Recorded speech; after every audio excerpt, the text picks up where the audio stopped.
Hi everyone, welcome back to the channel. Once again, I've been a little bit quiet since my last video, so I thought it'd be a great time to have a look back and do some updates on species we've already seen in past videos and check out how they're doing. But in case some of you are curious if I've made any more large display tanks, such as the Euoplolis terrificus build from last video, fear not, as I'll have some sneak peeks of my latest projects at the end of this video, as well as a special announcement, so make sure you stay tuned until the end.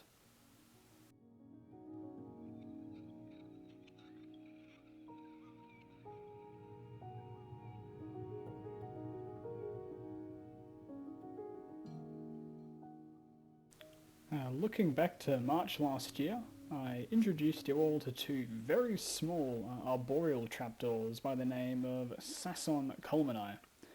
Now I must say I was unprepared for how difficult this species is to record, as not only are they quite small, but they're also very shy and they don't readily capture food in well-lit conditions, such as what I'm about to show you them in now.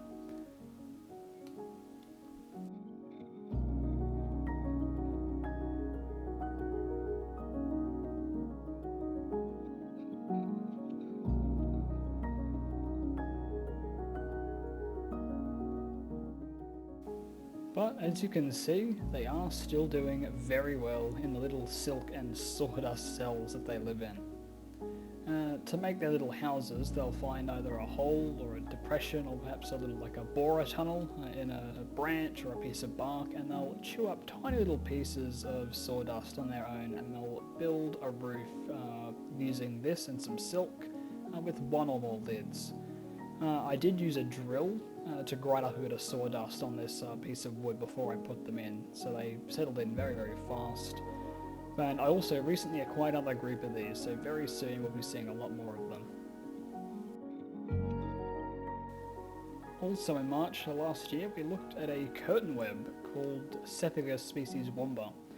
And as expected, she has completely filled her enclosure with webbing over time. Now, similar to the Sasson Coleman, she has been very difficult to film, unfortunately, and that's probably mostly due to my choice of enclosure, because yeah, she gets very easily spooked when unclipping the lid. But if you've forgotten what she looks like, here is a video of my Australopithecine embarker, and they are basically identical in the same family, but just slightly larger. Now their webbing is quite similar to that of a tarantula in texture, although it's much thicker, especially if you ever see a wild web from one. And when stretched out, as you'll see in a moment, it's almost like a film of glad wrap or like cling wrap that you would put over your food. It has this really like shiny texture. It looks like just a sheet of plastic, and it's quite durable for how fragile it looks. So they certainly put those massive spinnerets at the back of them to good use.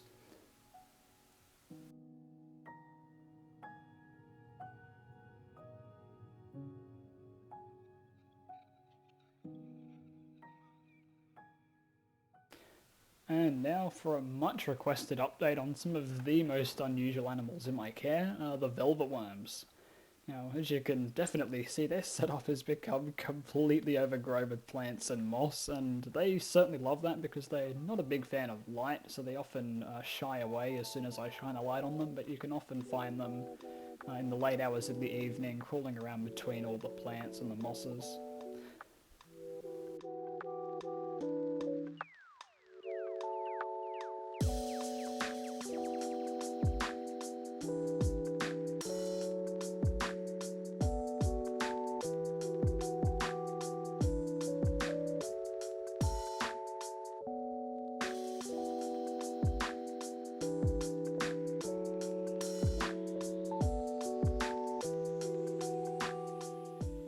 And here is a little clip I got of a subadult on my ham.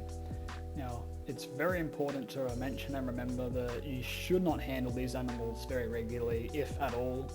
And if you do, it's a really good idea to wash your hands beforehand, but not with any soap. And this is to reduce the risk of them coming into contact with needless skin oils or poisons that might be on your hand. This is probably one of the biggest reasons why these animals die in captivity, is they're extremely sensitive to environmental toxins. So tap water is a great way to accidentally kill these animals. You should only really use filtered water when you're watering their enclosure, but otherwise they're fairly easy as long as you can make sure that they're in a very clean environment, and they're very interesting animals to keep and watch.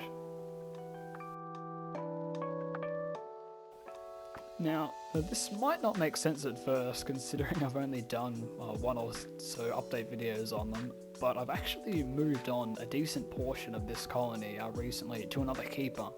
And that's because after seeing how well they've done in captivity and how well they've been reproducing in this tiny setup, I thought it would be a good idea to make a really big glass display tank for them.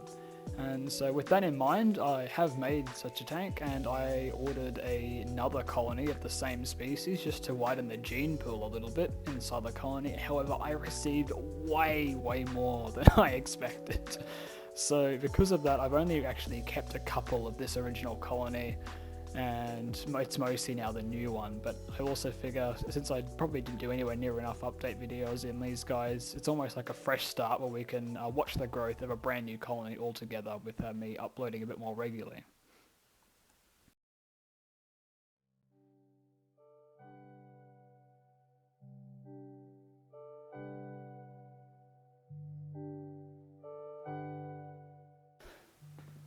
Now, as I did mention, these animals are very sensitive to light, so I try not to disturb them too much like this unless I am recording them for a video, but here was one occasion where it was just too good of an opportunity to pass up. So I got a couple of clips of them feeding together, both adults and babies, and I hope you enjoy it.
The final update we'll have a look at in this video is from something a little bit more recent, and that is the large trapdoor enclosure from my last video, which was for the species Euopilus terrificus.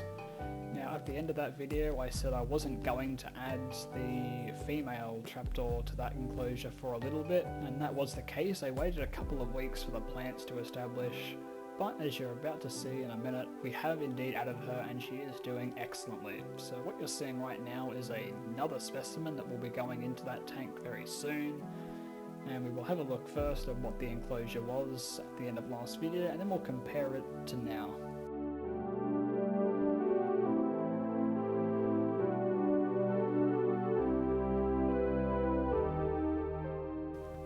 So where my last video left off, the tank was fully planted, but all of them had only just gone in, so they hadn't spread and established very well, and to a degree the escape didn't look fully natural, but that was to be expected as we'd only just set it up. And have a look at what it looks like now.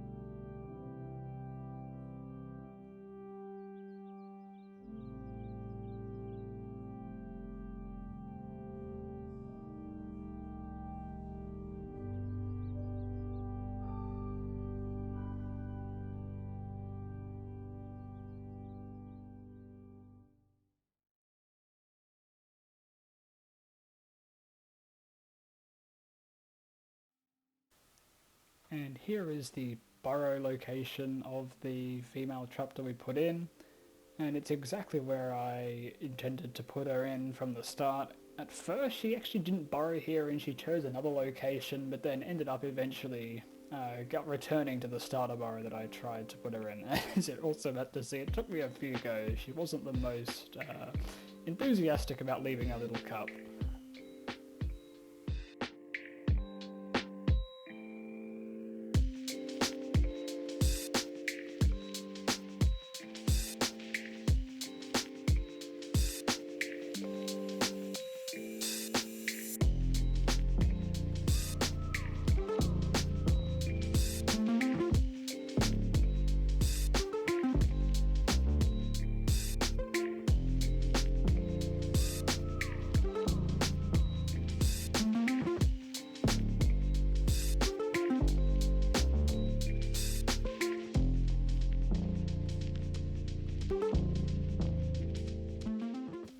Now I did get a nighttime lapse of her making her lid, but unfortunately the quality was not the greatest. I didn't allow enough light. It's the first time I've ever tried to record like this, so I'll make sure that if I ever try and do it again, I'll leave a little bit more light so we can actually see what's going on. And even though the video is quite dark and you can't see much, I still thought it was worth putting in. So here is her over a few hours constructing her lid.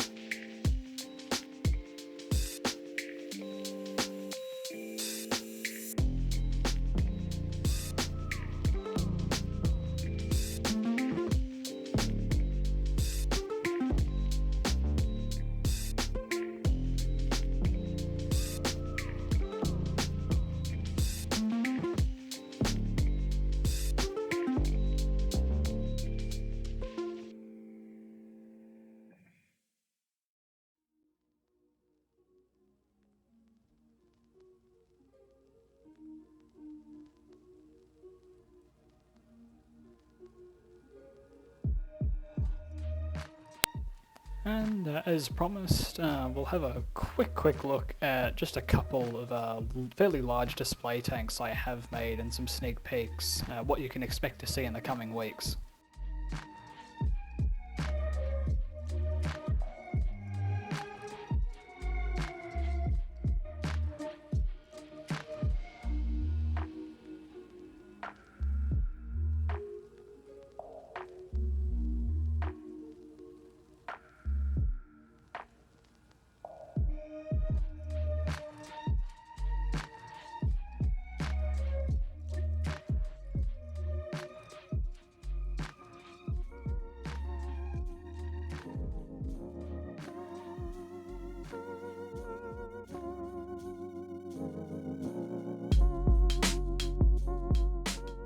And now for the special announcement that I mentioned at the beginning.